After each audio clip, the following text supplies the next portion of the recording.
পৃথিবীতে সব স্বামী আপন হয় না, সব স্বামীকে আপন মনে করা যায় না। মাথায় রাখবেন, যেই স্বামীকে আপনি সব কিছু উজাড় করে দিয়েছেন, তার সঙ্গে আপনি অনেস্ট ছিলেন, তার সঙ্গে আপনি লয়াল ছিলেন, তাকে বাদ দিয়ে অন্য কারো কথা আপনি চিন্তাও করেন না, আপনি তার জন্য কলিজা ছিঁড়ে রেখে দিয়েছেন, তবুও সেই স্বামী আপনার সঙ্গে বেইমানি করে, আপনার সঙ্গে চিট করে, আপনার ইজ্জতে আঘাত করে, আপনাকে অন্যের সামনে ছোট করে কথা বলে।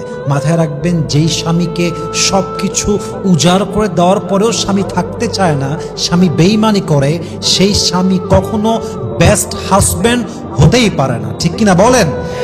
এজন্য আজকালকার যুগে স্বামীকেও বিশ্বাস করতে হয়, মেপে বিশ্বাস করতে হয়। স্বামীকেও ভালোবাসতে হয়, কিন্তু লেভেল বুঝে ভালোবাসতে হয়। আর আজকালকার যুগে যে মানুষ নিজেকে বাদ দিয়ে অন্যকে বেশি ভালোবাসে, তার জীবনে সে সবচেয়ে বড় বেশি বাস খায়। ঠিক কিনা?